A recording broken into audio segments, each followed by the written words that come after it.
Solo Leveling ended not too long ago, and there's been rumors going around that there's gonna be a anime adaptation. And I'm here to make this video to bring up what I think are two things that the creators need to address to make this series more palatable to the mainstream and therefore more successful.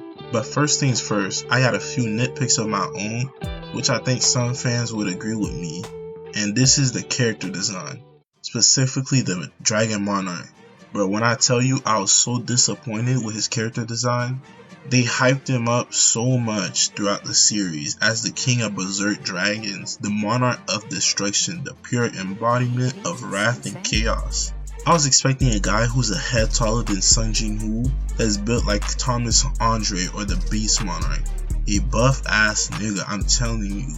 I'm expecting a berserker who lives for the thrill of the fight. Someone like Yuichiro from Baki, but they give us this lanky ass bitch that's built like a maid. How is this supposed to be a berserker? I think it's safe to say my expectations were dead and 6 feet under at that point. Put an F in the chat for me, boys. And don't get me started on Jinwoo's final form just being Igris.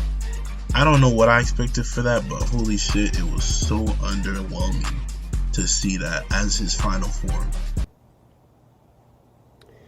My disappointment is immeasurable, and my day is ruined. And I just hope that they end up making changes to these two character designs because they were not it. I think Solo Leveling's most pressing issue at the moment is the lack of fleshed out characters. What I mean by this is that a lot of characters are introduced into the story as one and done. Oh, you're here, and then once you do your part, you're gone. And this is a criticism of the manhwa specifically because the light novel did this better than the manhwa.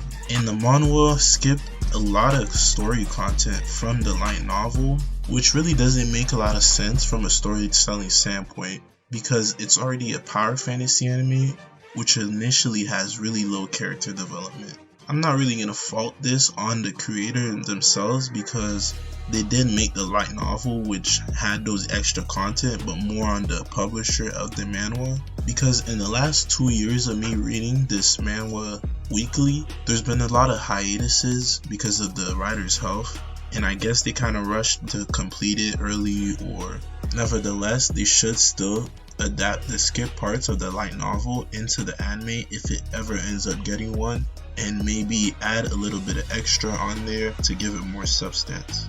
The second thing would be the art. After the Jeju Island raid at the end of season 1 and the beginning of season 2, you could notice there was a drop in quality of the art. While it's still good enough to be considered good art, it did kind of lose its artistic appeal, and this is not just a me thing, but it's a sentiment that's shared throughout the Solo Leveling community.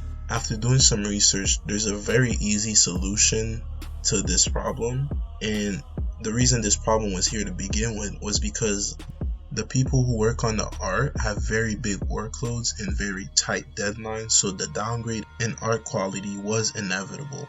So whoever picks up Solo Leveling as an anime, all they have to do to fix this is basically have better planning and a decent budget. One last thing I want to mention about the art is that I've noticed in season 2 of the manhwa, they started overusing the low purple outline over Jin-woo in the glowy eyes. It's honestly kind of cringe how they use it for almost everything, even when it's not needed.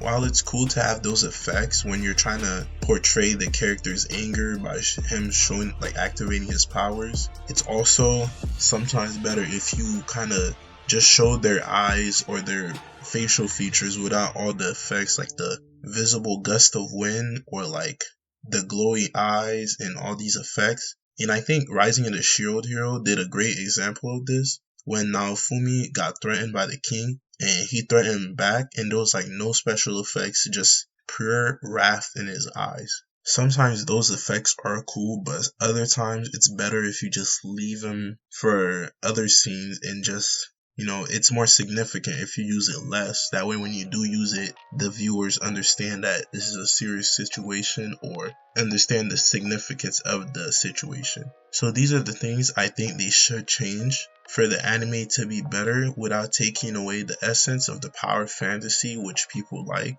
And there's really not much you could really do besides this. If you guys could think of any, leave them down in the comment, but this is just my 2 cents. But anyways, leave a like, subscribe, and I'll see you guys later.